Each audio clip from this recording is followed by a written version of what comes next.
1절을 같이 읽습니다.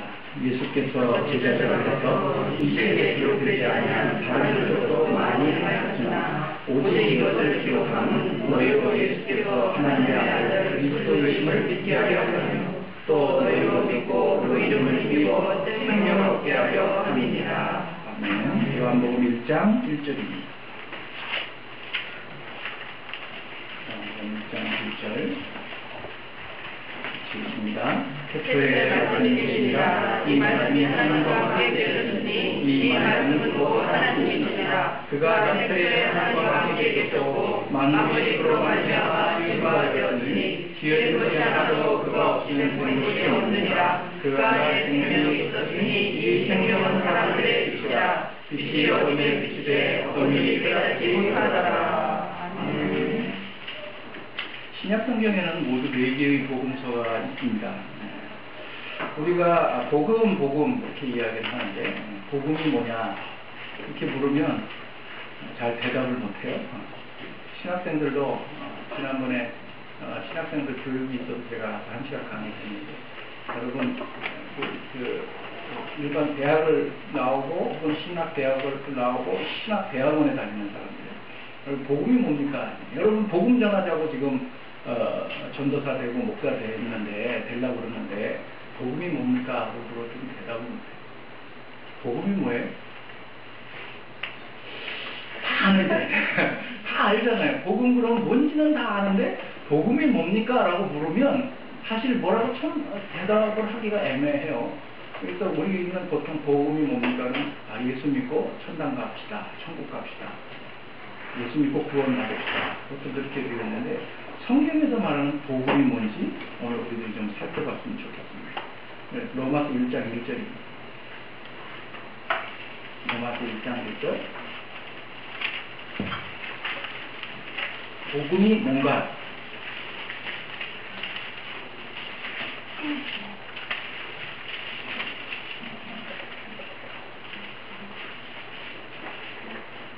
장 1절입니다. 예수 그리스도의 종 바울은 사도로 부르심을 받아 하나님의 복음을 위하여 택정함을 입었으니 이 복음은 사도 바울이 사도가 되어서 복음을 전하는데 그가 전한 복음이 뭐냐? 이 복음은 하나님이 선지자들을 통하여 그의 아들에 관하여 성경에 미리 약속하신 것이라.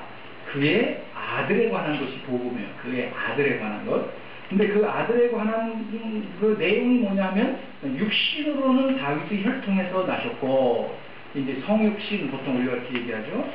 그리고 성결의 영으로는 죽은 자들 가운데서 부활하사 능력으로 하나님의 아들로 선포되셨으니 곧 우리 주 예수 그리스도시라. 그렇게 이야기하고 있습니다. 또 고린도전서 15장으로 가죠. 고린도전서 15장 1절.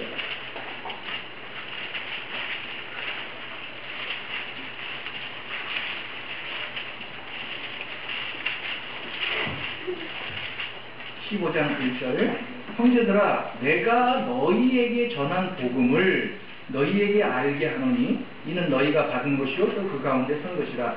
너희가 만일 내가 전한 그 말을 굳게 지키고 헛되이 믿지 아니하였으면 그로 말미암아 구원을 받으리라. 내가 받은 것을 먼저 너희에게 전하였노니 이는 내가 받은 게 뭐냐? 성경대로 그리스도께서 우리 죄를 위하여 죽으시고 장사 지낸 바 되셨다가 성경대로 사흘 만에 다시 살아나신 것이다. 그래서 복음이 뭐냐 하면 하나님의 아들인 예수 그리스도에 관한 것이에요. 그런데 그 예수 그리스도에 관한 것도 특별히 무엇이냐 하면 그의 나시고 죽으시고 부활하신 것. 그래서 십자가와 부활이라고 하는 것이 복음의 핵심입니다. 핵심. 예수 그리스도의 나심으로부터 죽으시고 부활하신 그 우리를 구원하시기 위한 구속 사건을 그 복음의 내용으로 가지고 있다. 근데 복음은 이 하나예요. 복음은 하나인데 근데 어떻게 신약성경에는 복음서가 4개나 기록되어 있나? 그죠? 그것은 마치 하나의 복음을 네 가지의 다양한 관점에서 새롭게 해석하고 선포하기 때문에 그렇다. 왜냐하면 마태, 마가, 누가, 요한 4명의 저자가 4개의 복음서를 썼는데 각 각자의 복음서들을 책으로 기록해서 주는 그 대상, 그 독자들이 다 다르다예요. 독자들이 다 달라요. 예를 들자면 우리도 책을 쓸 때 이 책을 누구를 대상으로 해서 쓰느냐에 따라서 달라지겠죠. 예를 들자면 아까 우리 헌상을 한 여경이 같은 어린아이에게 대상을 하려면 말도 좀 쉽게 써야 될 것이고 그림도 좀 많이 들어가야 될 것이고 무슨 비유적인 이야기, 재밌는 이야기가 많이 들어가야 되겠죠. 그러나 우리 연로하신 오늘 기도하신 우리 서승목 집사님 같은 분한테 뭘 이야기할 때는 그렇게 안 하죠. 단어 하나하나에 큰 비중을 가지고 그렇게 써도 다 알아듣는다 이거죠. 그래서 그 네 사람의 저자가 하나의 복음이라는 것을 기록을 하는데 각자 대상을 달리하기 때문에 여러 가지 그 시각, 표현하는 양식 이런 것들의 차이를 가지고 이 복음을 좀 더 이렇게 풍성하게 표현을 하고 있기 때문에 네 개의 복음서를 통해서 우리들이 좀 더 마가복음을 읽을 때 그리고 마태복음을 읽을 때 누가복음을 읽을 때마다 동일한 사건임에도 불구하고 보는 관점이 다 차이가 있어야 돼요. 그래서 독자들, 그 책을 읽는 독자들의 삶의 정황이 다 다르기 때문에 그들의 이해를 돕기 위한 관점에서 이 복음을 기록해야 돼서 이게 다 다르다. 예를 들자면 마태복음은 그 대상이 유대인들이에요. 유대인들. 그러니까 유난히 구약 성경을 인용하는 게 많아요. 마태복음에는. 그리고 예수님을 소개할 때 다윗의 족보를 읽는 유대인의 왕이라 구약의 약속의 성취로서 오신 분이라 그렇게 소개를 하고 있고 하나님 나라라고 하는 표현보다도 하늘나라라는 표현을 많이 써요. 왜냐하면 유대인들은 하나님의 이름을 함부로 부르지 않기 때문에 하나님 나라 이렇게 하지 않고 그걸 빗대서 하늘나라, 천국 보통 그렇게 많이 표현을 해요. 왜? 유대인들이기 때문에. 그리고 생생한 비유들이, 삶의 비유들이 많아요. 유대 땅에서 이루어지는 씨를 뿌린다거나 고기를 잡는다거나 하는 그런 비유적인 표현들이 많아요. 독자층이 유대인들이기 때문에. 마가복음 같은 경우는 로마인들이 대상이에요. 그래서 그 로마인들은 굉장히 그 파워풀, 힘이 있고 능력 이런 것들을 좋아하기 때문에 마가복음은 굉장히 간결해요. 이게 쭉 늘어지지는 않고 굉장히 간결하고 마가복음에서 굉장히 많이 나오는 단어 중에 하나가 뭐냐면 곧이라는 단어예요. 즉시, 즉각적으로. 그래서 한국인들도 마가복음을 좋아할 것 같아요. 빨리빨리, 금방금방. 굉장히 액티브한 그런 느낌을 가지고 기록되어 있고 예수님을 능력 있는 하나님의 아들로 소개해요. 하나님의 아들 예수 그리스도 복음의 시작이라. 선언서부터 마가복음은 딱 그냥 선언을 하고 시작을 해요. 그 대상이 로마인들. 누가복음은 굉장히 교양이 있고 지혜와 지식을 사랑하는 헬라인들을 대상으로 하고 있어요. 그렇기 때문에 그 문체가 굉장히 문학적이고 그리고 인자로서 오신 예수님을 소개하면서 예수님의 그 감성적이고 인간적인 면모들이 많이 표현되어 있어요. 그래서 이 세 개의 복음서를 보통 우리가 공관복음이라고 해요. 공통된 관점을 가지고 본 복음서라 이렇게 이야기를 해요. 서로 다른 방식으로 서로 다른 대상을 두고 기록하기는 했지만 예수님의 생애를 기록했다라고 하는 동일한 관점에서 기록했기 때문에 이 세 복음서 마태, 마가, 누가를 공관 복음서라고 얘기를 해요. 이런 건 상식적으로 알고 계셔야 돼요. 공관복음 그러면 아니 난 마태복음, 마가복음, 누가복음, 요한복음 들었어도 공관복음은 처음 들었는데요. 이러면 곤란해요. 그건 외경인가요? 이렇게 얘기하시면 어디가서 무식이 탈론한데요. 근데 오늘부터 우리가 살펴보려고 하는 이 요한복음은 똑같은 복음서지만 이들 세 개의 공관복음서들과는 다르게 예수님의 생애에 관한 서술이기보다도 그 예수님의 생애 혹은 예수님이 하신 일에 대한 신학적인 해석들이 많아요. 그래서 요한복음은 좀 표현도 굉장히 어렵고 난해한 것들이 많은데 공관복음서를 어떻게 보면 보충해주는 신학 해설서와 같은 역할을 하는 게 이 요한복음이에요. 그래서 보통 이 요한복음을 제4복음서라 보통 그렇게 이야기를 해요. 그래서 마치 이제 이런 거죠. 우리가 산에 올라가서 춘천 시내를 이렇게 내려다보는데 마태, 마가, 누가는 동산에 올라가서 같이 춘천 시내를 내려다봤어요. 그러니까 저자가 춘천 시내에 대한 자기들의 느낌을 적는 것은 다 다르겠지만 시선은 지금 똑같은 하나의 시선을 가지고 그걸 쳐다보는 거죠.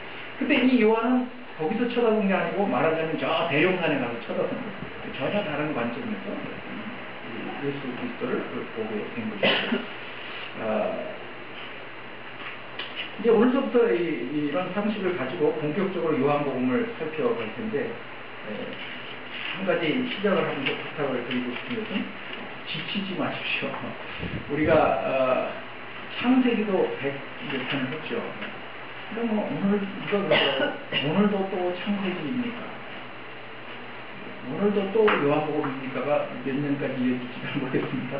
중간에 가서 좀 더 쉬는 일도 있을지 모르지만 지치지 마시고 이번 기회에 요한복음을 통해서 여러분들의 그 신앙관이라고 하는 게 좀 분명하게 좀 정립이 됐으면 좋겠습니다. 오늘 본문 요한복음 20장 30절에서 31절에 보면 이 요한복음을 기록한 목적이 나와요.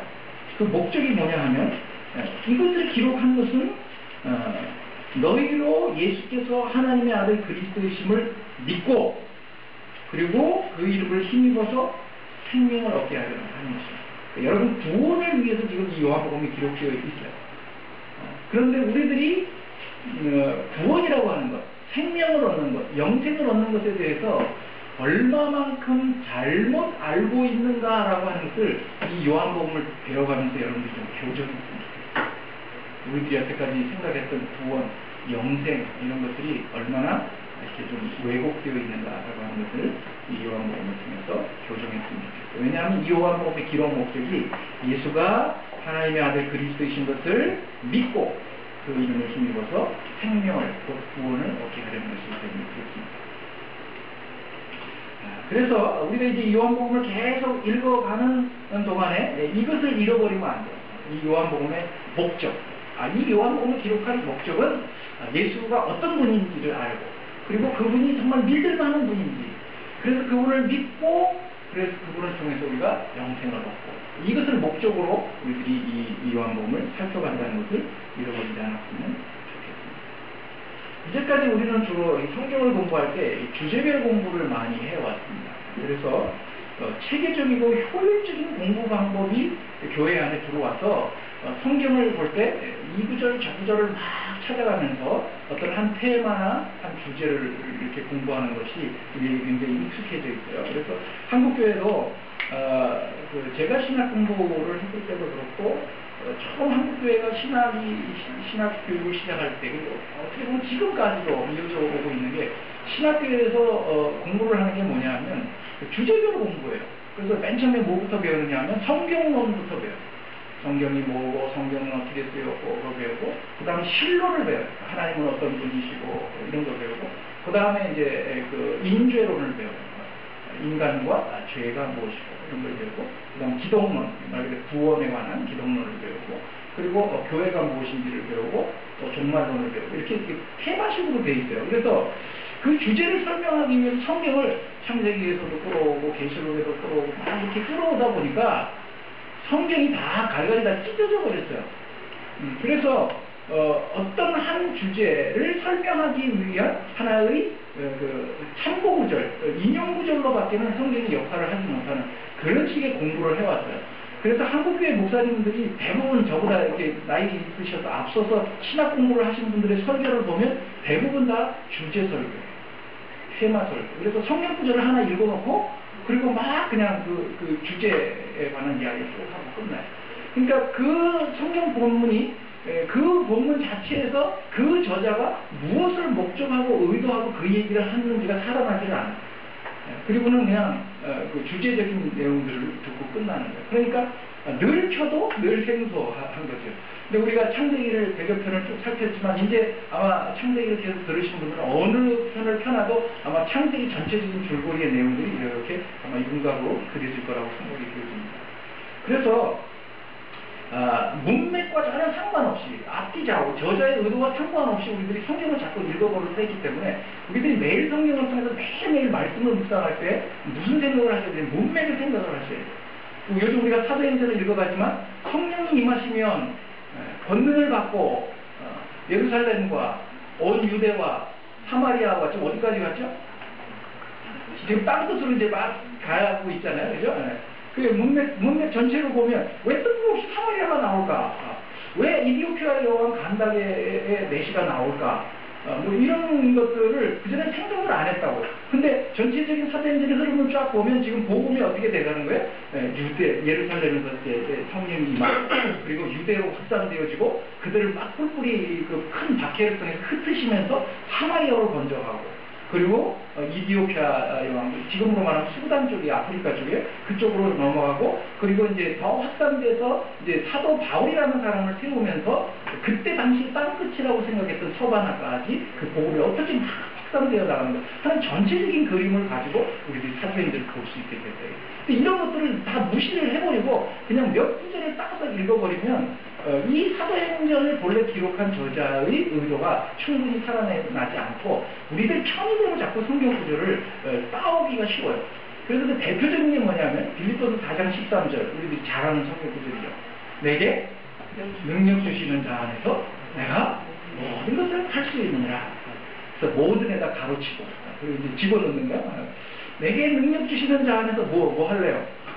그리고 시험을 앞둔 사람은 뭐 합격 거기다 집어넣을 것이고 뭐 사업을 앞둔 사람은 성공 거기다 갖다 집어넣을 것이고 내게 능력 주시는 자는 내가 반드시 성공할 것이다. 믿습니다. 아멘. 그래갖고 막 작정하고 새벽기도 하고 헌금도 평소에 10,000원 하고 20,000원 하고 막 그러면서 그 말씀을 자기 편의적으로 이해를 한단 말이에요. 근데 그 앞뒤 문맥을 보면 그런 뜻이 전혀 아니거든요. 또 대표적으로 오해하고 있는 게 또 뭐가 있을까요? 하박국서 3장 2절 같은 경우. 그리고 수년 내에 주의 이름을 부흥케 하옵소서. 그러잖아요. 그래갖고 개혁집에 가면 그런 것도 잘 걸어놓죠. 수년 내에 이 가게가 부흥케 하시옵소서. 이게 전혀 그런 의도가 아니거든요. 듣기는 좋은데 그 하박국서 3장에 나오는 의도는 그런 의도가 아니에요. 어떻게 보면 빨리 망하게 해달라는 얘기거든요. 그 얘기가. 그 문맥에서 보면 하나님께서 이 이방의 손을 통해서 이 이스라엘 백성을 정화시키고 이들을 온전한 백성으로 만드는 것이 하나님 뜻이라면 빨리 해라. 빨리 해라. 가게 빨리 망하라고 갖다 걸어놓으면 안 되잖아요. 근데 왜 갖다 걸어놓는 거예요? 그러니까 이런 식으로 우리들이 문맥과 상관없이 편의적이고 자의적으로 성경 구절을 따다가 그걸 가지고 이렇게 있습니다. 그래서 옛날에는 이제 묵상 큐티라고 하는 것이 우리에게 일반화되어 있지 않을 때 이제 심지어 어떤 일이 있었냐면 성경을 아침에 일어나서 펴는 거예요. 오늘 내게 주시는 말씀. 눈에 딱 들어오는 거예요.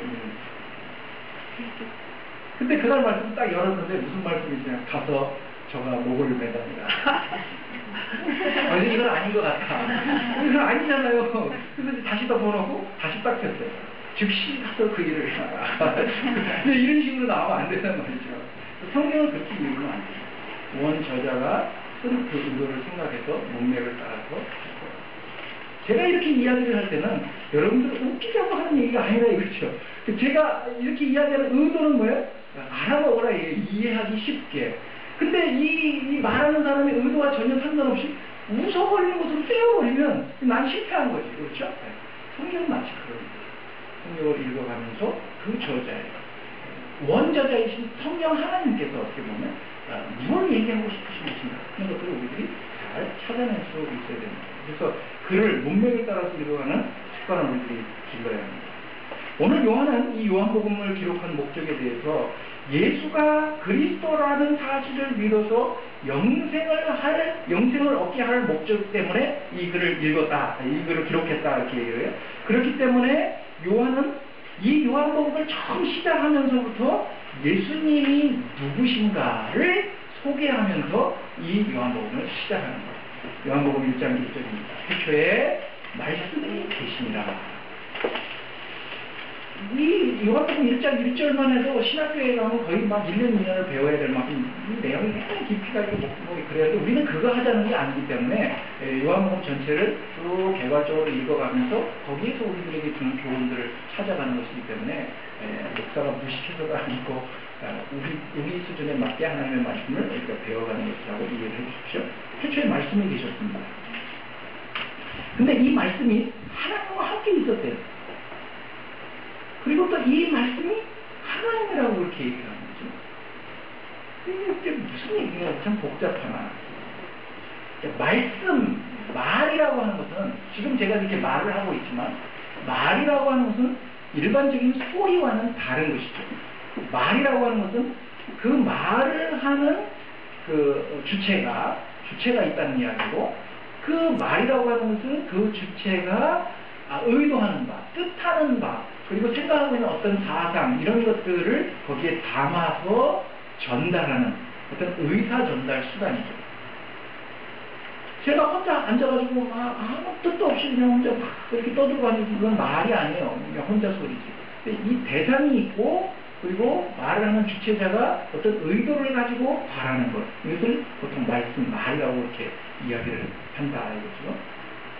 그래서 태초에 말씀이 계셨다고 할 때 이 말씀은 결국 뭐냐면 인격적인 어떤 존재라고 하는 것을 우리에게 가르쳐 주는 거예요. 그래서 곧바로 그 뒤에 2절에 뭐라 그랬습니까? 그 말씀을 의인화해가지고 태초에 말씀이 계셨는데 그가 그렇게 얘기를 합니다. 그가 금방 의인화해서 그가 하나님과 함께 있었고, 또 그로 말미암아 만물이 창조되었다 이렇게 얘기를 해서, 그 말씀은 단순히 그냥 하나의 소리가 아니라 인격적인 주체가 있다라고 하는 것을 우리들에게 가르쳐주고 있습니다. 그런데 그분이 누구냐? 바로 하나님이시라. 그러니까 뒤집어서 얘기를 하면 하나님은 말이라고 하는 것을 방편으로 해서 당신 자신을 우리들에게 드러내셨다. 이건 이제 유식한 말로 계시라, 이렇게 계시 드러내셨다. 하나님은 우리 눈으로 볼 수 없는 분입니다. 요한일서 4장 12절에 보면 어느 때나 하나님을 본 사람이 없다. 하나님 보신 분 있어요?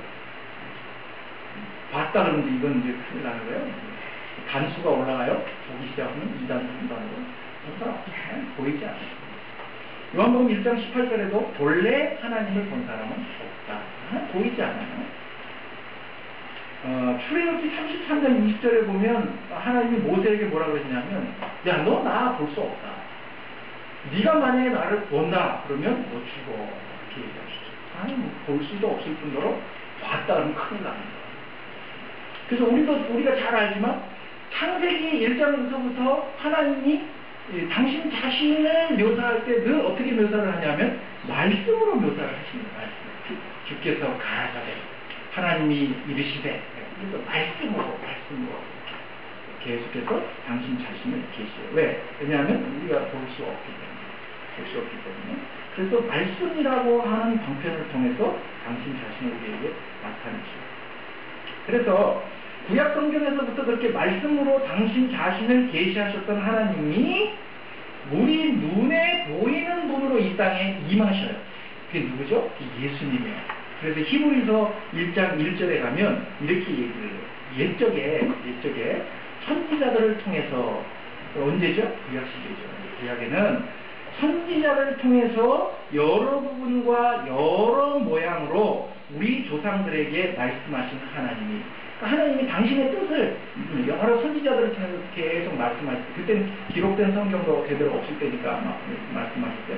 그런데 이 모든 날 마지막에 종말에 성경에서 말하는 종말이라고 하는 것은 세상 끝의 종말을 얘기하는 것이 아니고 예수 그리스도의 초림서부터 재림까지의 전 기간을 다 종말이라고 표현을 해요. 그래서 성경에 보면 종말이라고 하는 표현이 2개가 나와요. 종말들이라는 표현이 나오고 종말이라고 하는 표현이 나와요. 복수형이 있고 단수형이 있어요. 이 종말이라고 하는 단수형은 세상 끝날을 얘기하는 거고, 종말들이라고, 우리 한국 성경은 다 종말 그렇게 표현을 해놨는데 영어 성경에 보면 그게 구분돼요. 복수로 표현되어져 있는 이 종말의 날들은 예수님이 처음 오셨을 때부터 다시 재림하실 때까지 전 기간은 다 종말이에요. 그러니까 언제가 종말이에요? 지금이 종말이에요. 우리가 지금 종말의 때를 살고 있는 거죠. 종말의 때를. 이 모든 날 마지막에는 아들을 통하여 우리에게 말씀하셨다.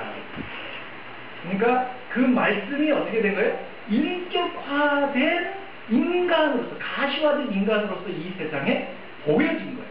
그전에는 선지자들을 통해서 그냥 음성으로만, 내용으로만 전달이 됐는데, 이제는 그 말씀이 인격적인 사람이 되셔서 우리들에게 보여주셨다. 그것이 바로 누구냐면 예수 그리스도예요. 그래서 요한복음 1장 18절에 본래 하나님을 본 사람은 없습니다. 그러나 아버지 품속에 있는 독생하신 하나님이 나타나셨습니다. 그러니까 예수님이 어떻게 보이는 말씀으로 나타났습니다. 그러니까 예수님이 행하시는 모든 것들은 다 뭐예요? 말씀이고요. 누구의? 하나님의 말씀. 그래서 요한복음에 예수님이 뭐라고 하셨어요? 나는 내가 자의로 말하지 않는다. 어떤 것도 내 스스로 말하지 않는다. 또 어떤 것도 내 스스로 임의로 행하지 않는다. 아버지께서 말하라고 하는 대로, 아버지께서 시키시는 대로. 왜? 당신은 계시로 오신 분이시기 때문에. 그래서 예수 그리스도가 행하는 일거수일투족 그분이 행하는 모든 것들은 거기에 뭐가 담겨 있어요? 하나님이 우리들에게 당신 자신을 드러내시고자 하는 그 뜻과 의도가 거기 담겨 있습니다. 그러니까 예수님이 하시는 것을 통해서 뭘 읽는 거예요? 하나님의 뜻을 읽어내야 되는 것이죠. 같은 요한이 기록한 요한일서 1장 1절에서도 그렇게 얘기했어요. 태초에 있는 생명의 말씀에 관하여서는 우리가 들은 바요, 눈으로 본 바요, 자세히 보고 우리의 손으로 만진 바요. 누가? 사도들이. 사도들은 그 하나님의 말씀을 가시적으로 눈으로 보았죠. 손으로 만졌죠. 그걸 같이 경험했어요. 그러니까 그 말씀은 결국 누구라는 얘기? 인격화, 인간이 되어서 오신 예수 그리스도, 그분이 바로 하나님의 말씀이다. 그렇게 이야기하는 거죠. 그래서 요한복음 1장에서 요한은 맨 처음에 예수를 소개하기를 말씀이라, 예수는 말씀이라 그렇게 소개를 하는 거예요. 말씀이라는 것은 그분이 인격을 가지신 분이라는 그런 뜻이고, 우리와 저에 의하면 그 신이라고 하는 것은 이 세상을 창조해놓고 저 하늘 꼭대기에서 그냥 내려다보고 있는 거예요. 그런 신이에요. 그런 신관을 가지고 있었어요. 근데 하나님은 그런 신이 아니라, 그런 신이 아니고 그분은 인격적인 분이시다. 그래서 말씀이 되셔서 우리 가운데 오셔서 우리와 교통하는 분으로 계시는 분이라 그렇게 우리에게 소개합니다. 인격적이라는 것은 대화가 가능하다는 것이고, 또 요한일서 1장에 쭉 읽어가다 보면 우리와 사귐이 있게 하려고 하셨다 그런 얘기를 해요. 그래서 말씀이라는 것이 일방적으로 그냥 이야기하시는 것이 아니고 말씀을 통해서 우리와 교제하시는, 사귀시는 거예요. 그래서 그분은 우리와 대화하고 사귐을 갖기를 원하시는 분이라 요한은 예수님을 그렇게 설명하고 있어요. 그렇기 때문에 우리가 예수를 믿는다라고 하는 것은 다른 종교들처럼 믿음의 대상을 향해서 우리가 어떤 우리의 열심과 우리의 진심과 우리의 성의를 보여줌으로써 그 믿음의 대상의 마음을 움직여서 우리가 원하는 어떤 것을 받아내는 차원의 것이 아니에요. 그건 세속 종교, 일반적인 세속 종교를 말하는 것이고, 기독교는 그렇지 않아요. 기독교는 믿음의 대상이신 그분과의 인격적인 교제가 있는 종교예요. 인격적인. 그래서 관계가 가능한 종교가 바로 기독교예요. 그런 점에서 우리의 신앙생활은 절대로 일방적이지 않아요. 일방적이지 않아요. 우리가 하는 이 말씀 묵상은 그래서 단순히 좋은 글을 읽고 그 글을 통해서 마음의 위로나 평안을 얻어내는 수단이 아니에요. 세상 사람들도 그런 거 하잖아요. 묵상 하잖아요. 세상 사람들도. 그래갖고 있냐? 햄스터가 그 책이 아직도 있나요? 그런 그 좋은 명상집 이런 걸 읽으면서 어디 가서 읽죠? 주로 그런 거는 화장실 가서 몰입하는 그런 데 가서 그 좋은 어떤 명사들의 글이라든지 또 혹은 좋은 묵상의 글들을 이렇게 읽으면서 마음의 평안과 위로를 찾는 그런 것이 아니에요. 말씀 묵상. 말씀 묵상은 뭐예요? 인격이신 그 하나님과 나하고 대화하는 거예요. 그분의 말씀을 듣고 그리고 내가 어떻게 하는 거예요. 그래서 제가 늘 말씀드리지만 기도라고 하는 거예요. 기도하다라고 하는 말이 헬라말로 프로시코마이라는 뜻인데 뭐냐면 숨을 내쉬고 들이마신다는 그런 의미를 가진 거예요. 숨을 내쉬기만 하면 어떻게 되겠어요? 자, 지금 또 숨을 내쉬기만 해볼까요? 계속 내쉬어. 안 되죠. 숨을 또 들이마시기만 해. 이것도 안 되죠. 내쉬고. 그러니까 즉 하나님과 기도한다는 것은 하나님의 말씀을 듣고 그리고 그분께 내가 반응하고 하는 인격적인 관계와 교제를 이야기하는 것이지 일방적인 게 아니야. 근데 대부분 한국교회의 기도는 다 뭐가 돼 있어요? 치성이 돼 있어요. 치성. 제가 이런 정성과 이런 진심과 이런 열심을 보였다오니 어떻게 하라는 거예요? 내가 원하는 거 좀 해주시면 안 되겠습니까? 이건 기독교가 아니에요. 그래서 제가 말씀드리지만 기도는 별도로 따로 가지는 것이 아니고 말씀을 묵상하는 거예요. 그 대표적인 예가 아브라함이에요. 아브라함은 묻지요, 하나님께. 하나님, 나한테 자식 주신다고 했잖아요. 준다니까. 근데 뭐 제가 나이도 이렇게 많고 그랬는데, 그냥 이 엘리에셀이나 그냥 제 양자를 그려. 안 되니까 내 몸에 아들을 준다니까. 대화. 그럼 언제까지 기다려야 됩니까? 진짜. 그래서 기도를 할 때 성경 뭐 오늘 성경 몇 구절 읽고 그리고 덮어놓고 가서 그거 전혀 상관없이 막 뭐 오늘 하루 나한테 복 주시고 은혜 주시고 그렇게 기도하는 게 아니에요. 기도는 말씀을 읽으면서 그 말씀 통해서 우리들이 듣는 거예요. 하나님 아버지, 오늘 이 사도 바울이 정말 교회를 향해서 열심을 가지고 있었는데 저도 사실 그런 열심을 갖고 싶습니다. 교회가 아니라 하나님에 대한 열심을 갖고 교회를 핍박했다 그러죠. 그래서 제가 제 열심이 잘못되어져서 사도 바울과 같이 이렇게 왜곡되어져서 오히려 하나님을 거스르는 열심이 되지 않도록 해주십시오. 그래서 돌아보는 거죠. 내가 교회에서 요즘 하고 있는 일이 뭐야? 한 달에 우리 교회는 뭐 그런 거 별로 없으니까 한 달에 한 번씩 돌아오는 식사 장소. 그것의 열심이 오히려 하나님의 뜻을 이렇게 거스리는 것이 되지 않도록 제가 늘 조심하겠습니다. 그러면서 하는 것도 이렇게 대화하는 거죠. 또 오늘 이 사도 바울이 눈이 멀게 하셨는데 저도 영적으로 이렇게 눈이 멀어 있지는 않습니다. 제가 하나님을 안다고 하면서도 사실은 하나님에 대해서 너무 무지해서 그리고 그냥 세상에서 제일 무서운 사람이 뭐예요? 안 보이는 사람들이 제일 무섭잖아요. 몰골을 안 가리고 앞뒤 안 가리는 사람들이 제일 무섭잖아요. 난 눈에 보이는 게 없어. 이 제일 무서운 사람이죠. 우리들이 신앙생활할 때 혹시 그렇게 하고 있지는 않습니까? 하나님 제 눈을 열어주십시오. 이런 식으로 하는 거 대화하고 교제하는 거죠. 지금 이 얘기를 하면 무슨 얘기인지 전혀 못 알아먹는 사람은 오늘 말씀이 본문이 뭔지를 전혀 모르고 오신 분들이죠. 늘 말씀을 묵상하면서 인격이신 그분과 내가 교제합니다. 그래서 지금 그분의 말씀을 듣고 그분께 반응하고 제가 그럼 이렇게 하겠습니다. 결단하고 결심하고 그래서 예수님을 말씀이라고 우리들에게 소개하고 있는 것이다.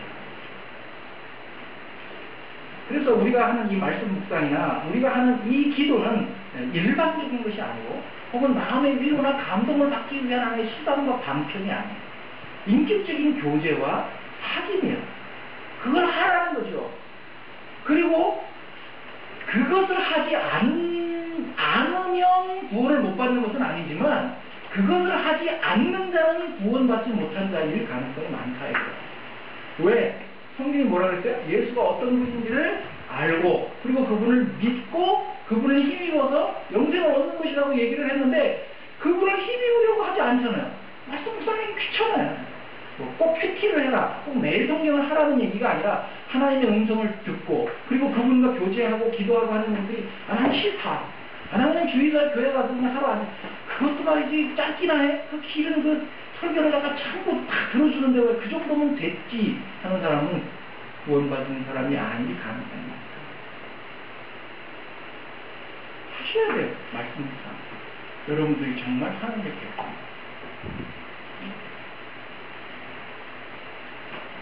그리고 우리의 열심이나 우리의 간절함이 아니고 인격적인 교제와 사귐이기 때문에 더군다나 그분 자신이 말씀이기 때문에 우리는 우리가 말을 많이 하기보다는 어떻게 좀 많이 들어야 돼요. 많이 들어야 돼요.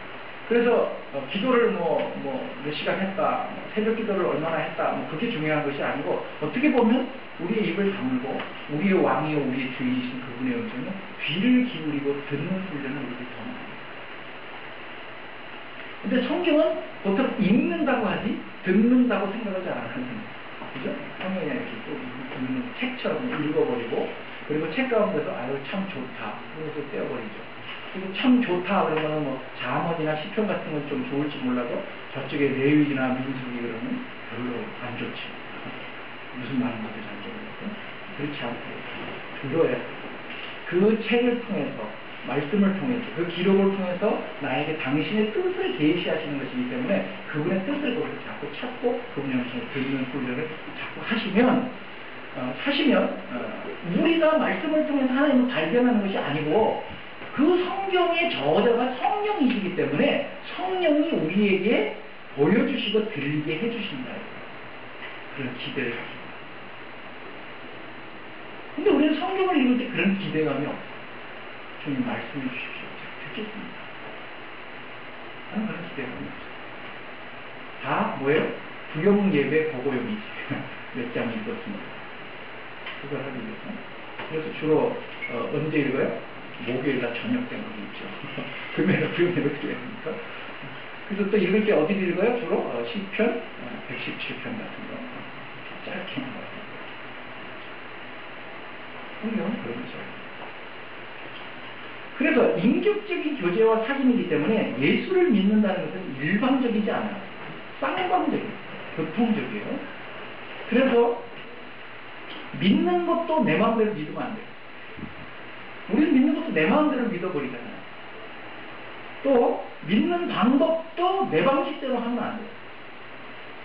성경에 우리들이 잘 알지만 출애굽기, 레위기, 민수기를 보면 성막을 짓고 뭐 제사장의 의복과 제사도구 이런 것들을 보면 다 어떻게 해요? 하나님이 일일이 다 지시하셔요.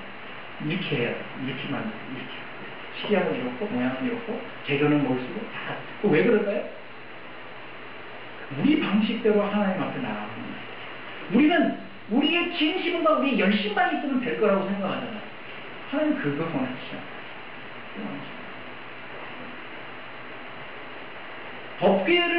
법궤를 수레에다가 싣고 이동하다가 수레가 흔들려서 법궤가 떨어진다 그러니까 탁 잡았죠. 누가? 웃다가 아싸 그러고 잡았는지 웃다 그러고 탁 잡았어요. 근데 어떻게 됐어요? 죽었어요.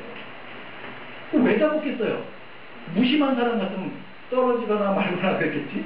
근데 주위에 법궤가 땅바닥에 떨어지면 열심히 가지고 잡았어요. 그러나 하나님 그를 치시는 거예요. 왜요? 뭐가 잘못됐나요? 뭐가 잘못됐어요? 법궤를 이동하는 수단 자체가 잘못됐어요. 법궤는 하나님이 어떻게 옮기라고 그랬죠? 택한 자를 통해서 짊어지고 이동하게 했어요. 자기네들은 온갖 정성을 다해서 새 수레에다가 막 이렇게 했는지 모르지만 뭐가 틀렸어요? 방법이 틀렸어요. 하나님이 지시하시는 방법이에요.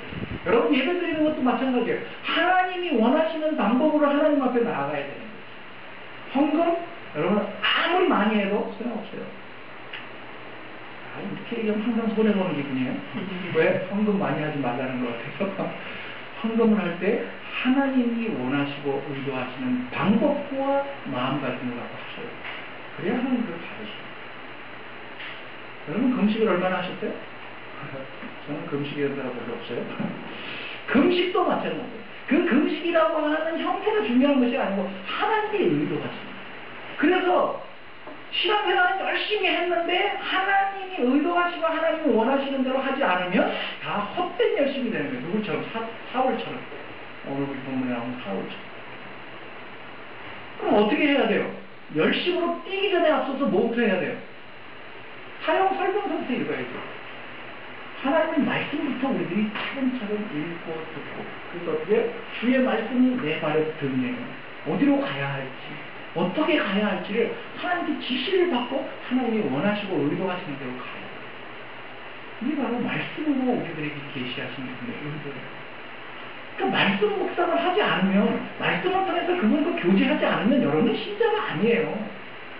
신자가 아니에요. 목사님 우리가 아침부터 저녁까지 얼마나 바쁘고 분주하게 사는지 아십니까? 압니다.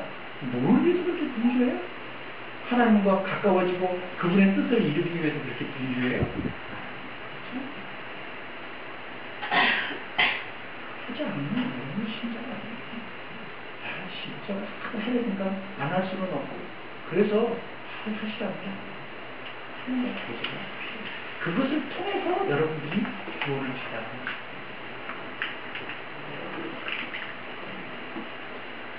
그래서 신앙은 일방적이지 않기 때문에 믿는 것도 내 마음대로 하면 안 되고 믿는 방법도 내 방식으로 하면 안 되고 믿음의 대상이신 주님 그분이 뭘 좋아하시고 어떤 것을 원하시고 어떻게 하는 것을 바라시는가를 우리들이 늘 민감하게 빌립이 일곱 집사 중에 하나인 빌립이 성령의 인도하심에 민감했죠. 어디로 가라. 아니 지금 사마리아에서 복음을 힘있게 막 전하고 있는데 왜 갑자기 광야길로 들어가라고 그러냐 이거예요. 광야에 누가 있다고. 가라는 거예요. 근데 딱 묻지도 않고 따지도 않고 또 갔다 이거예요. 갔더니 거기 뭐가 예비돼 있어요? 네, 거기에 그 예시가 예배를 예루살렘에 들려와서 내려가는 것이죠. 그래서 만나게 하시고 그를 보이고 예수님께서 해드려요. 늘 우리들이 그 하나님과의 영적인 교제에 민감해야 거기에 아무리 우리의 열심이 있고 우리의 진심이 있고 아무리 우리의 간절함이 있다 할지라도 그것을 놓쳐버리면 그건 기독교 신앙이 아니에요. 우리는 그냥 들고 뛰면 다 된다고 생각을 하죠. 그래도 이렇게 열심히 했는데 아니요. 그렇지 않아요. 어디로 어떻게 뛰었느냐. 그래서 말씀을 떠난 기독교란 있을 수 없다는 것을 두 번째로 사도 요한은 예수님을 소개하기를 그분은 말씀이에요. 말씀인데 하나님과 함께 계시면서 만물을 창조하신 분이라 그렇게 얘기를 해요. 1장 2절에 그가 태초에 하나님과 함께 계셨고 만물이 그로 말미암아 지은 바 되었으니 지은 것이 하나도 그가 없이 된 것이 없다. 예수님은 창조주이시라 이렇게 우리에게 소개하고 그분이 없이는 하나도 된 것이 없기 때문에 그분이 없이는 나라고 하는 존재는 의미가 없는 거예요. 그분이 없이는 나라고 하는 존재는 의미가 없어요.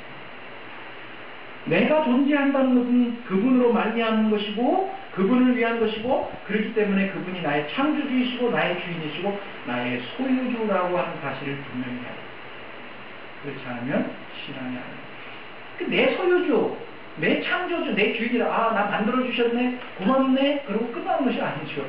창조의 목적을 따라서 살아야 되는 거예요.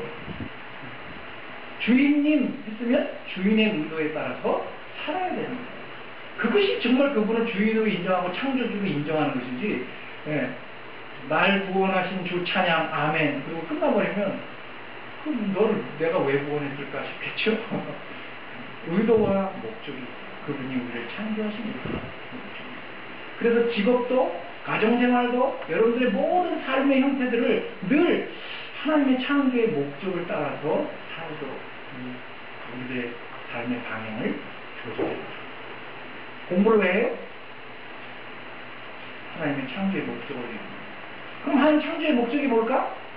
하나님은 당신의 영광을 우리를 통해서 드러내고 싶어 하셨어요. 그래서 우리를 어떻게 지으셨죠? 당신의 형상과 모양을 따라서 창조하셨어요. 그러니까 우리를 보면 곧 누구를 보는 것 같아야 되는 거예요? 하나님을 보는 것 같아야 되는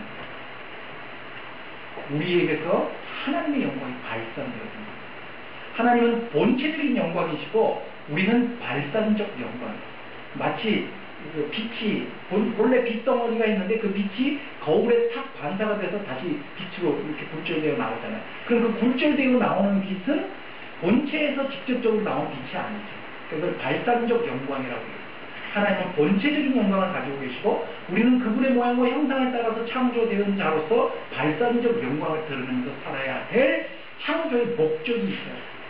직장생활을 왜 해요? 창조주의 영광을 드러내기 위해서 하는 거예요. 먹고 살자고 하는 건 아니에요. 참 귀찮아잖아요. 먹고 살기 위해서 산다. 그 먹는 것을 위해서 산다. 귀찮아요. 저는 이번에 이사를 하면서 또 하나님의 은혜를 참 많이 경험했어요. 제가 사고를 쳤어요. 이사를 하면서. 무슨 사고를 쳤냐면 이삿짐을 나르다가 욕조를 빼먹었어요. 이사할 집에 욕조를 빼먹었어요. 아우, 욕 나오더라고요. 욕조를 빼먹으니까. 아니, 그냥 이렇게 실수를 했는데 그냥 툭 가서 부딪히더니 욕조 가서 구멍이 있는 나오고. 그럼 어떻게 해요? 당장 고쳐야 되잖아요. 그래서 물어봤더니 한 40만 원 준대. 아, 또 나한테 황금한 사람 좀 있겠다. 그러는 건 아니에요. 그래서 이게 황당하더라고요. 이번에 이사하면서 사실 경제적으로 부담도 많이 되고 어려움도 많았는데 전혀 예기치 않은 분이 도움을 주셨어요. 그래서 저는 맨 처음에 이거 아닌 것 같습니다. 그랬는데 그 도움을 주신 분이 저한테 문자를 보냈는데 하나님이 주신 것이라고 생각하면 안 됩니까? 그 얘기를 듣고 굉장히 많이 고민을 했어요. 아, 진짜 하나님이 주신 건가? 왜냐하면 그때 제가 지금 진짜 돈이 필요를 했으면서 하는 상황이었습니다. 그래서 그걸 믿음으로 수용하고 하나님께 지금 이런 곤란하죠. 그러니까 욕조에 구멍이 뻥 뚫려 놓으니까 어떻게 할 수가 없잖아요. 물을 이렇게 씻고 샤워를 해야 되는데, 그러니까 그 큰 욕조를 비켜서 이 좁은 공간에서 쭈그리고 앉아서 지금 샤워를 하는 거죠.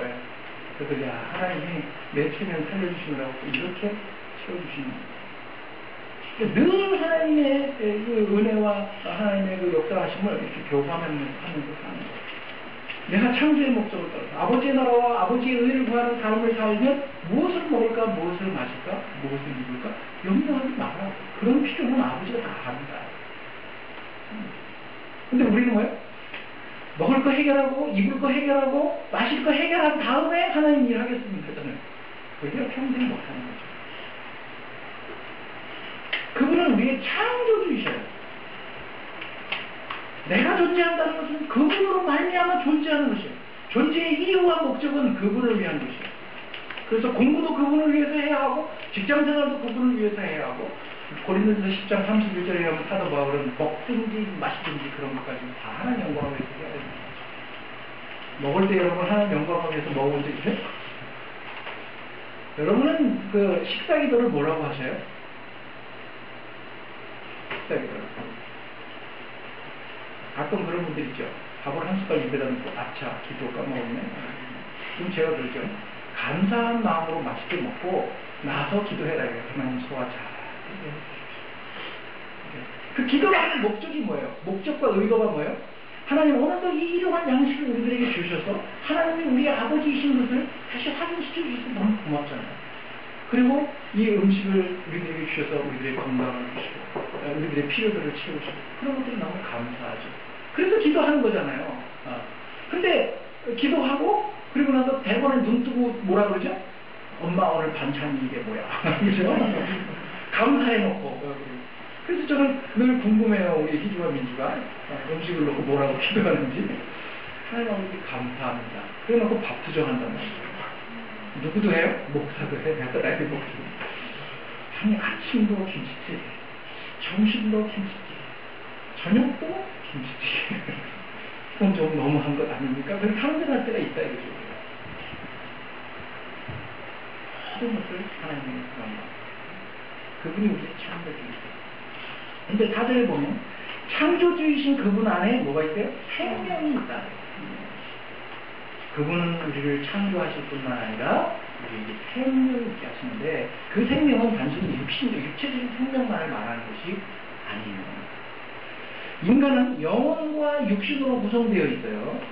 그래서 이 생명은 영혼과 육신 모두의 생명을 다 말하는 것으로 생각이 되어지는데 처음 사람인 아담에게 하나님이 너 동산에 있는 각종 나무의 열매는 마음대로 먹지만 선악을 알게 하는 나무의 열매는 먹지 마라. 먹으면 반드시 죽는다 그랬어요. 근데 따먹었어요. 죽었어요? 안 죽었어요? 우리들이 생각하는 의미에서는 안 죽었죠. 안 죽었어요. 그리고 다만 에덴 동산을 쫓아내시기만 했어요. 그러면 하나님 아담한테 괜히 공갈 치신 거죠. 야, 반드시 죽는다는 이거 봐라 안 죽네 그렇게 됐네요. 그게 아니에요. 그 죽음은 영적인 죽음입니다. 아담을 동산에서 쫓아내신 후에 하나님이 하신 일이 있죠. 뭐죠? 제2의 아담을 또 만드셨나요? 뭐 하셨어요? 에덴 동산에 있는 생명나무를 두루 도는 그룹들과 화염검으로 지키게 하셨어요. 그죠? 지키게 하셨어요. 에덴 동산에 있는 생명나무의 열매는 아담이 따먹었을까요? 안 따먹었을까요? 따먹었죠. 왜? 하나님 뭐라 그랬어요? 선악을 알게 하는 나무 외에 동산에 있는 모든 나무 내가 임의로 먹으라 그랬어요. 먹는 거예요. 생명나무를 따먹어요. 그러니까 왜 아니라고 생각을 하느냐 하면 우리는 생명나무 그러면 그 생명나무의 열매를 따먹으면 야 이제 내가 이 열매를 먹었으니까 이제는 영원히 안 죽을 거야 이렇게 생각을 하니까 안 먹었을 거라고 생각을 한다. 그건 어떤 오해예요? 영생, 생명이라고 하는 것은 한 번 받아서 내가 가지면 내가 이렇게 주권이 소유하고 있는 것이라고 생각하기 때문에 그래요. 영생이나 생명은 그런 것이 아니에요. 성경이 말하는 생명과 영생은 하나님과의 관계를 이야기하는 거예요. 네. 마치 지금 저 선풍기가 돌아가고 있는데 저 선풍기가 어떻게 해서 돌아가요? 전원이라고 하는 원 공급자에게 연결되어지니까 저게 돌아가는 거죠. 저 선풍기가 아무리 수백만 원, 수천만 원짜리 선풍기라고 해도 전원이 공급되지 않으면 저거는 무용지물이에요. 아무 쓸모가 없다고 해요. 마치 생명이라고 하는 것은 그런 거예요. 아담은 에덴 동산에 있으면서 생명나무의 열매를 따먹으면서 생명나무의 열매를 따먹을 때마다 뭘 느꼈을까요? 아, 내 생명은 누구로부터 오는 거지? 하나님으로부터 오는 거죠. 하나님과 내가 이런 관계를 누리고 있으니까 하나님께서 나를 이렇게 생명을 주시고 필요를 채우시고 이렇게 공급하시고 나를 이렇게 살게 하시지.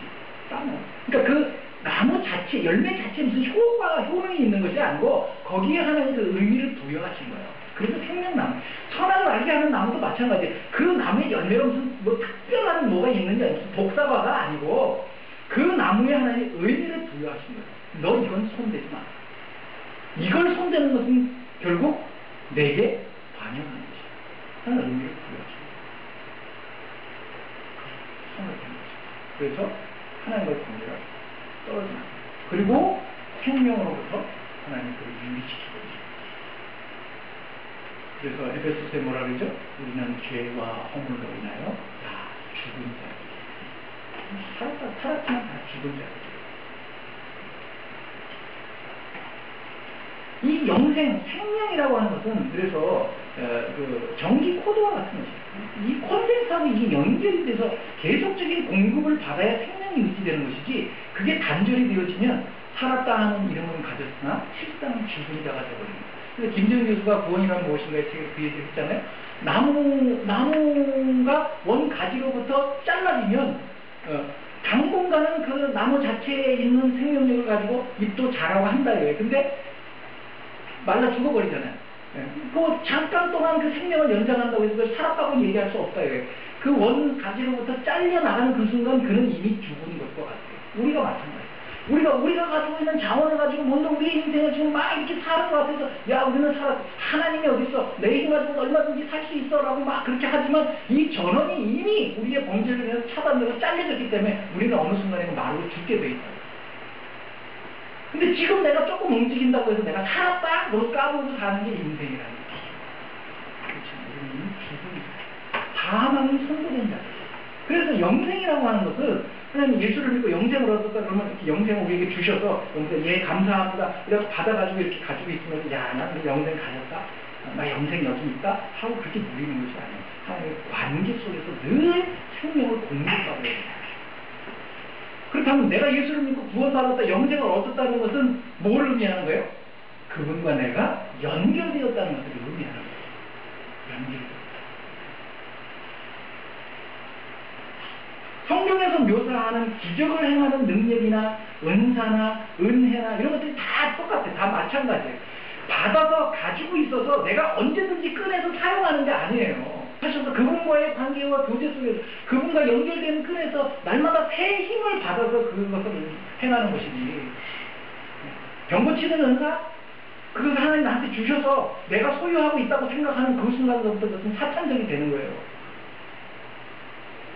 하나님과의 연결 속에서 그분의 영광과 그분됨을 드러내기 위한 목적으로 사용되어지는 것이 은사이고 그것이 능력이죠. 그걸 오해한 사람들이 다 타락을 하는 거예요. 자기가 받아가지고. 그래서 나중에 누가 되는 거예요? 내가 재림 예수가 되어버리는 거지. 다 그렇게 변질되어버리는 거예요. 성경에서 묘사하는 기적, 은사, 능력, 은혜 이런 다 마찬가지예요. 하나님의 관계 속에서 주어집니다. 예수님의 제자들이 예수님이 변화산에 올라가셨을 때 하나라에 귀신 들린 아이 하나를 고치지를 못해갖고 9명의 제자들이 쩔쩔매고 있었어요. 그때 예수님이 산에서 내려오셔서 그 제자들에게 뭐라고 얘기를 했어요? 믿음이 없고 패역한 세대요.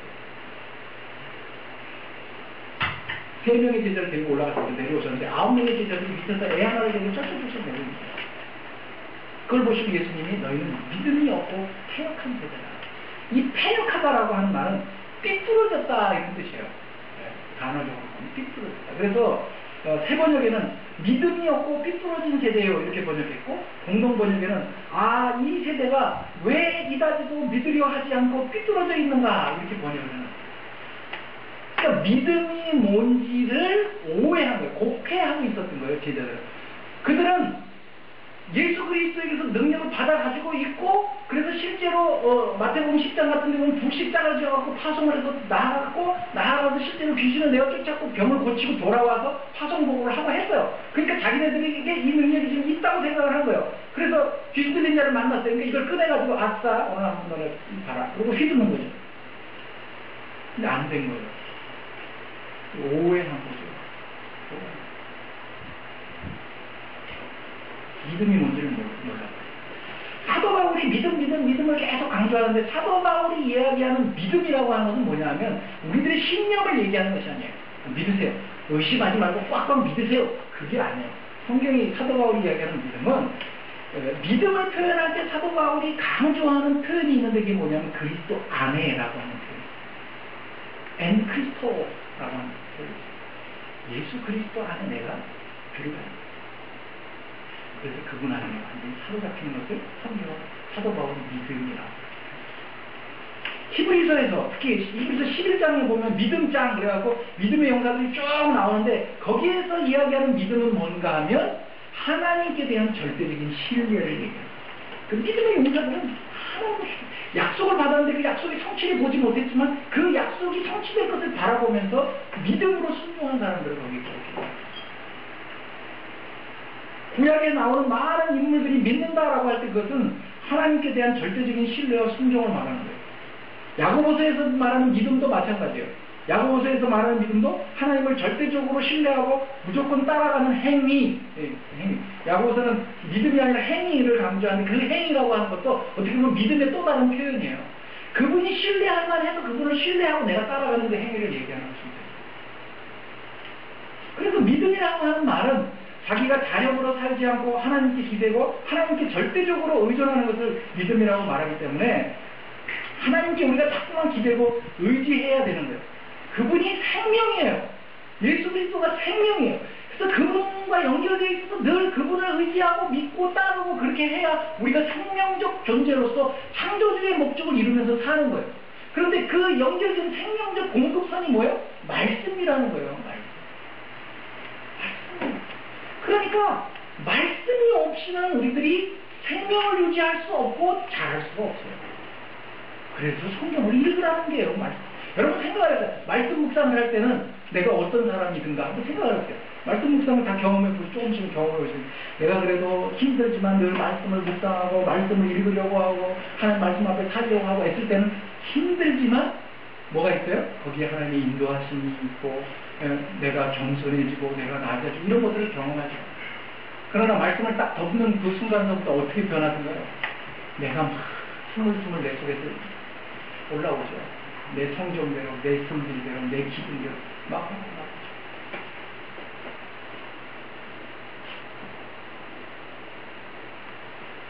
믿음이 있다라고 하는 말은 내 힘으로는 안 된다. 내 능력으로는 안 된다. 자기를 내려놓고 하나님을 절대적으로 의존하는 것을 믿음이라고 성경은 설명하고 있기 때문에 자기 자신을 자꾸 신뢰하고 자신감을 갖고 앞에 나서서 설치고 이러는 것은 믿음이 좋은 사람이 아니에요. 교회에서 막 열심을 갖고 앞에서 으쌰으쌰 하면 아우 저 권사님 저 집사님 믿음 좋아 그러죠. 믿음이 좋은 게 아니에요. 제가 그래서 우리 교회에서 늘 그러잖아요. 설치지 말라고 나서지 마세요. 나서는 좋아하지 않아요. 예수님도 이 세상에 오셔서 당신 전 인류를 구속하시는 구속의 사역을 어떻게 하셨어요? 소리도 나죠. 들리지도 아니하고 길에서 아무 소리도 들리지 않게 그렇게 일하셨어요. 있는 듯. 교회에서는 그렇게 하는 거예요. 그러려니 그게 수용이 되나요? 안 되죠. 죽겠지 막. 드러내고 싶고 자랑하고 싶고 막 내세우고 싶고. 평소에는 헌금 안 하다가 이번에 헌금을 왕창 드릴 기회가 됐으면 막 이름 쓰고 싶지 막. 우리 본성적으로 가지고 있는 욕구예요. 하나님 그거 하지 마세요. 기도할 때도 어떻게? 나가서 설치고 떠들지 마요. 뭘 하든지 덕을 세우고 나보다 남을 먼저 생각해요. 이게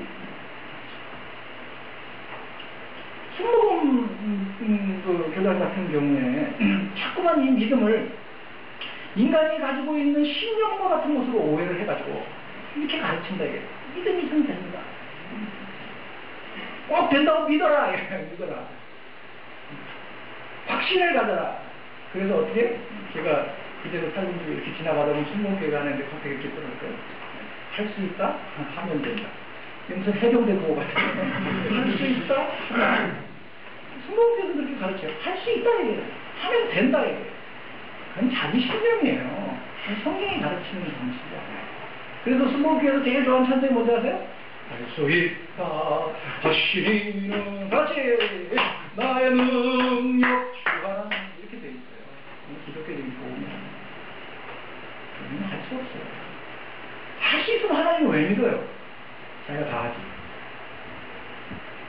하나님의 존재는 우리가 주인이 아니라는 것을 인정하는 데부터 시작해요. 우리는 주인이 아니에요. 그분이 창조주이시고 그분이 우리의 생명의 공급자이시고 우리는 그분과 연결되어 있을 때 인생이 있는 것이에요. 그래서 똑똑하고 잘 나가는 사람들이 예수 믿기 참 힘들죠. 힘들어요. 너무 잘 나가. 너무 똑똑해요. 저같이 바보 같은 사람들이 예수를 잘 믿어요. 가짐이 없어요. 믿음. 근데 이게 복이에요. 9명의 제자들이 귀신 들린 사람들을 보고 귀신 들린 사람을 보고 우리도 한번 해보자. 지난번 한번 했으니까 이번에도 될 거다. 근데 안 되는 거예요. 예수님이 오셔서 믿음이 작고 태역한 제자. 믿음이 작다는 것은 믿음이 요만하고 크고 얘기가 아니고 뒤에 보면 겨자씨만한 믿음만 있어도 그렇게 말씀하셨기 때문에 믿음이 작다는 얘기가 아니라 믿음이 없다는 얘기예요. 믿음이 없다는 거예요. 그리고 믿음이 뭔지를 오해하고 있다. 그렇게 말씀을 하십니다. 하나님을 의지하지 않고 자기들의 힘으로 하려고 한 거예요. 왜? 그저 놓고 했거든요. 그러니까 자기들이 있는 걸 가지고 있다고 착각하는 것이죠. 믿음은 그런 것이 아니에요. 여러분들도 신앙생활을 해보면 알잖아요. 어제 승리했는데 어제의 승리가 오늘의 승리를 보장하던가요? 아니요. 내가 언제 은혜를 받은 사람이었던가 싶을 정도로 처절하게 무너질 때 있잖아요. 야, 이게 내가 이것밖에 안 되나? 그런 경험 안 해보셨어요? 막 신앙이 막 올라가고 은혜가 넘칠 때는 말이죠. 주를 위해서 지금 당장 말이죠. 그냥 세상을 들었다 놓을 것 같이 막 그렇게 충만할 때가 있잖아요. 그런데 반면에 내가 언제 그랬냐 싶을 정도로 완전히 막 초박초박 곤두박질 칠 때가 있죠. 왜 그래요? 내가 가지고 있는 것이 하나님과 소통하고 교통하고 그분과 연결되어 있기 때문에 내가 그런 생명력을 가진 것이죠. 그래서 믿음이라는 것은 하나님과의 관계를 말하는 것입니다. 내가 받아가지고 소유하는 것을 말하는 것입니다. 받아가져서 소유한 것이라고 한다면 늘 이 수준을 유지를 해야 되잖아요. 우리가 가지고 있습니다. 그래서 언제든지 꺼내서 쓰면 되잖아요. 근데 그런 것이 아니에요. 그분과 관계 속에 있는 것이기 때문에 관계가 좋을 때는 이 수준에 있다가도 그분과의 관계가 끊어지면 저 바닥에 처박혀서 내가 예수 믿는 사람인가 싶은 생각이 들 때가 있습니다. 그래서 그 생명적인 관계를 유지하기 위해서 말씀에 끈을 놓치면 안 됩니다.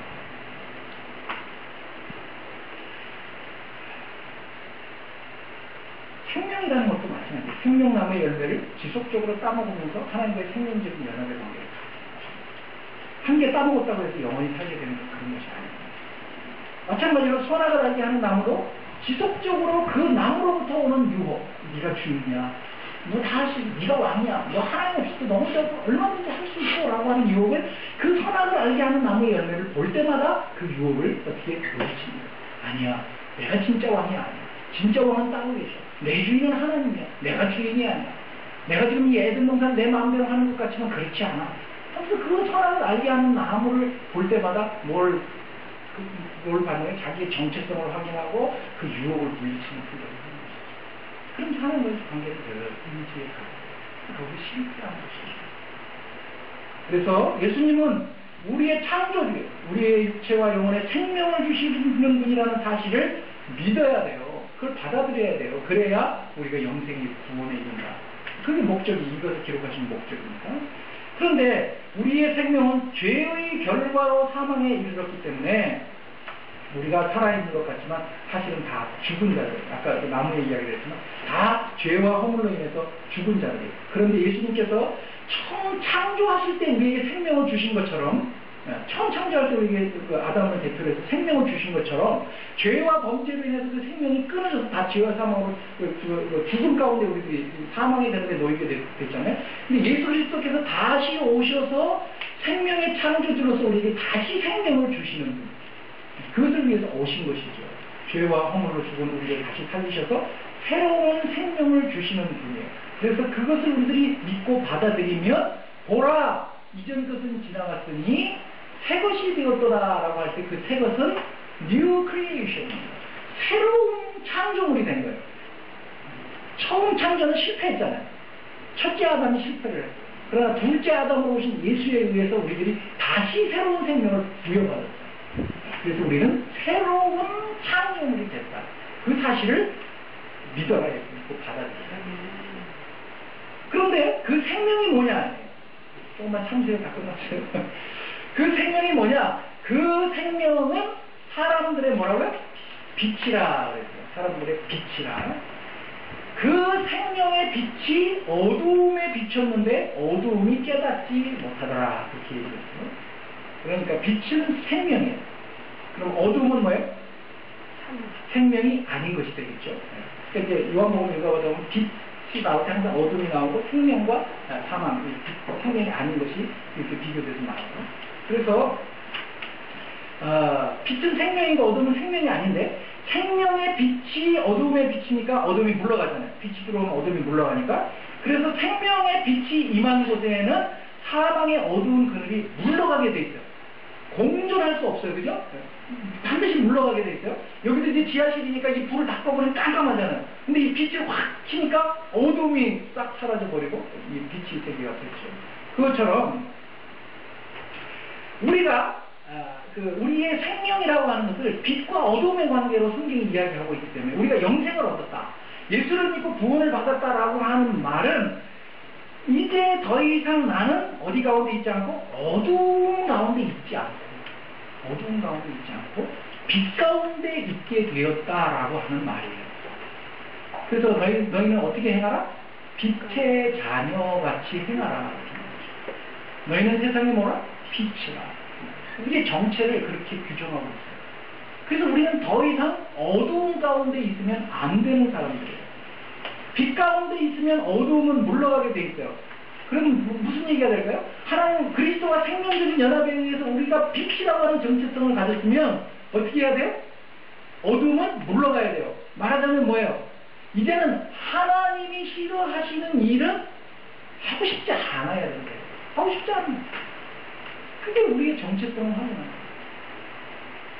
그래서 주일날 빼먹고 어디 산에라도 놀러 가면 뒷골이 좀 땡기죠? 뒤에서 돌이라도 굴러 떨어져서 뒤가 흔들리죠. 왜 그래요? 이제는 하나님이 기뻐하시는 일을 해야 된다는 생각, 아직 그렇게 적극적으로 하진 못하지만 그런 인식들이 생기는 거죠. 그래서 이렇게 하면 하나님 싫어하실 거야. 이렇게 하면 하나님 좋아하실 거야. 라고 하는 감각들이 생기기 시작하는 거예요. 그러면서 어두움이 한꺼번에는 아니지만 물러가요. 우리에게 범접하지 못하고 물러가요. 그런데 우리는 자꾸 어떻게 해요? 그 어두움이 좋지요. 믿음이 좋아. 내 방에 혼자 들어가서 뭉거려 자는 게 좋고, 그죠? 숨는 게 돼요. 내가 노출되는 것이 싫다요. 구원을 얻었다, 영생을 얻었다는 것은 예수님과의 올바른 관계를 통해서 빛이신 예수님에게로 와서 빛 가운데 있게 된 것을 말하는 것이기 때문에 이제는 더 이상 우리는 어두운 가운데 있으면 안 됩니다. 그런 것이 싫어요. 하나님 기뻐하시지 않는 게 싫어요. 그래야 영생을 얻은 자이고 구원을 얻은 자이지 아직도 어두움이 좋고 어두운 가운데 있는 것이 좋다. 그래서 교회 와서 예배 드리고 밖에 나가서 할 때는 이렇게 노출되지 않으려고 이렇게 숨어서 다니고 예수쟁이라는 이름표 띄고 이러고 다니거든요. 그래서 어디 이상한 장소에 가서 집사님을 만나고 화들짝 놀래죠. 놀래는데 그 집사님은 또 여기 왜 왔을까? 그죠? 이제 어두운 장소에서 서로 만나서 서로 화들짝 놀래는 거지. 그럼 그러죠. 나는 감시하러 왔어. 그렇게 얘기해주지. 근데 어두움이 싫은 거예요. 하나님 기뻐하시지 않는 일, 창조의 목적을 거스리는 일들은 본성적으로 싫어지는 거예요. 그것이 영생을 얻은 자요, 생명적인 관계를 가지고 있는 자의 삶의 특성으로 나타납니다. 우리가 잘 아는 요한복음 3장 16절, 하나님 세상처럼 사랑하다 독생자를 주셨으니 이는 저를 믿는 자마다 멸망치 않고 영생을 얻게 하려 하심이라. 우리가 잘 알잖아요. 그 구절만 알지. 그 밑에 내려가세요. 19절을 보세요. 요한복음 3장 19절.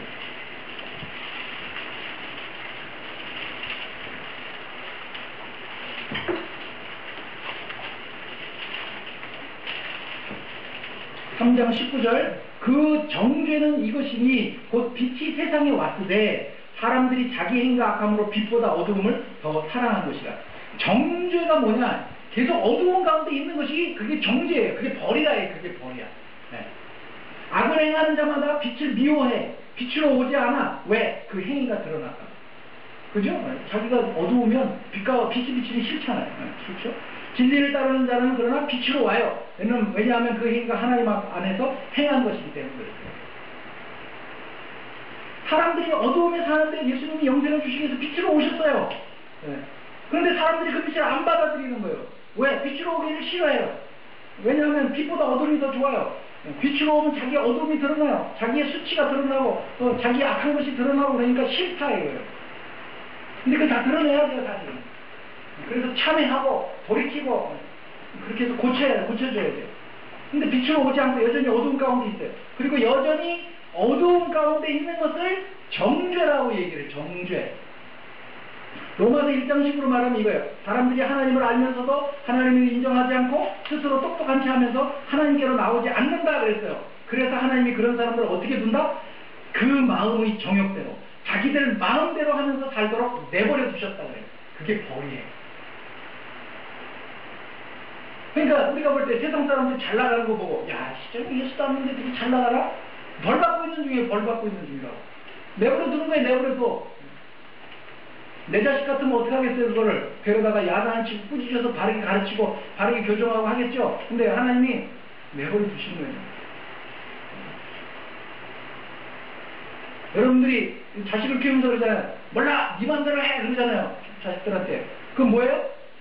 아싸 엄마가 내 맘대로 하라 그랬다 그 얘기예요? 아니죠. 최후 통첩하는 거죠. 더 이상 얘기 꺼내지 말라 얘기죠.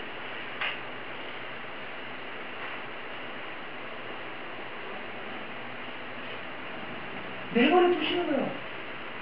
세상 사람들이 우리는 거기에 잘 나가는 것 같고 행복하는 것 같고 우리보다 더 잘 되는 것 같아 보여도 사실은 하나님께 벌 받고 있는 거예요. 왜? 걔네는 거기가 끝이니까. 거기가 끝이니까 내버려 두는 거예요.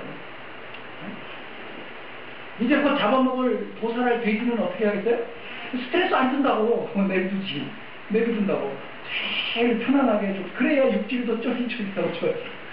이거 잡아먹을 거니까. 죽을 놈이니까. 깜빵에 가서 사형수는 안 건드린대잖아요.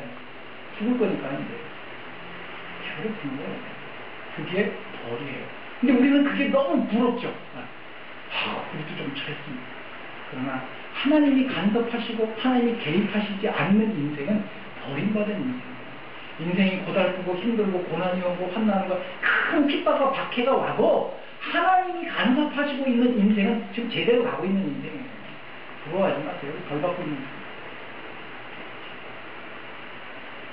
여러분도 혹시 여러분 마음대로 하면서 묵상도 안 하고 말이죠. 제멋대로 살고 말이죠. 일주일날 와서 그냥 예배 1시간 떼어오고 그냥 그러고 가는데도 하나님이 여러분들한테 그냥 아무렇지도 않게 하면 내버려 두신다. 그럼 조심하셔야 돼요. 벌 받고 있는지도 모릅니다. 내버려 두시는 건지도 모른다. 그럴 때 더 편하죠 또. 그럴 때는 모든 일이 다 술술술 풀려나가고 뭐 밥 사준다는 사람도 많고 말이죠. 놀러갈 건수도 많이 생기고 좋죠. 벌 받고 있는 거예요. 그러다 보면 어떻게 돼요? 마음이 어떻게 될까요? 둔해지는 거예요. 둔해지죠. 영적인 것들에 대해서 둔감해, 생명에 관해서 둔감해지는 거예요.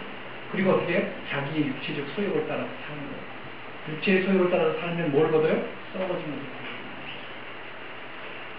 예수 믿어서 구원받았으니까 나 이제 구원받아서 가지고 있으니까 난 지금 이렇게 살아도 언제든지 꺼내면 된다고 오해하지 마세요. 한번 구원받은 것으로 끝나는 것이 아니에요. 그분과 생명적인 연합의 교제를 계속 유지하고 있지 않으면 여러분들의 구원은 다 헛되고 거짓된 것입니다. 예수를 믿는다는 것은 예수님이 우리에게 말씀하시는 분이고 우리의 생명의 창조주이시고 우리의 생명의 빛이시기 때문에 그분을 우리의 주인으로 인정하고 받아들이고 그리고 어둠의 생활을 청산하고 밝은 빛이신 예수님 아래서 살아야 됩니다. 그래서 신앙생활은 어떻게 해야 돼요? 적당히 대충 하면 안 되는 거예요. 치열하게 해요. 죽고 사는 문제. 여러분 갑자기 이 건물이 팡 하고 무너진다고 생각을 해보세요. 여러분 뭐 하겠어요? 못 뛰겠죠, 솔직히. 왜? 살아야 되니까. 들고 뛸 거 아니에요. 갑자기 막 쫙 쪼개지면서 주저앉는다고 생각을 했어요. 우리 목사님 그리고 이게 앞으로 달려들지 않을 것 같은데 다시 어떻게 왜 살아야 돼? 죽느냐 사느냐 생명에 관한 문제예요. 교회 한 번 두 번 와서 말씀 한 번 듣고 안 듣고의 차원의 문제가 아니에요. 생명적 연합에 관한 문제예요. 여러분 이 문제를 요한복음을 읽어가면서 우리들이 해결할 수 있기를 바랍니다. 이 요한복음을 살피면서 예수가 하나님의 아들 그리스도이심을 우리가 믿고 그 이름을 힘입어서 영원한 생명을 얻게 되는 우리의 구원을 새롭게 정리할 그런 기회가 되어지길 바랍니다. 오늘은 36이 기도했는데 기도하겠습니다. 하나님 아버지, 당신은 말씀이십니다. 우리들에게 늘 말씀하고 싶어 하시고 말씀을 통해서 우리와 교제하고 교류하고 싶어 하시고 말씀을 통해서 우리에게 풍성한 삶을 주시기를 원하시고 우리에게 생명과 빛을 주시기를 원하시는 창조주이신 하나님이심을 믿습니다. 아버지 하나님, 이 사실을 우리들이 인식적인 차원에서만 이해하고 개념으로만 이해하고 끝나지 않도록 도와주시고 우리의 생명의 근원이신 예수 그리스도와 말씀을 통해서 연결되어짐으로 예수로 말미암아 우리들의 삶이 풍성해지고 예수로 말미암아 우리들의 삶이 하나님 보시기에 합당한 창조의 목적을 이루는 삶이 되어지게 하시고 그래서 우리들이 구원받은 자요 영생을 소유한 자요 하나님의 백성된 자들이 될 수 있도록 은혜를 베풀어 주시기를 바랍니다. 교회생활, 신앙생활은 그저 우리들이 그냥 편하다고 하는 하나의 종교적인 유의가 아님을 저희들이 이 요한복음을 통해서 배울 수 있도록 도와주십시오.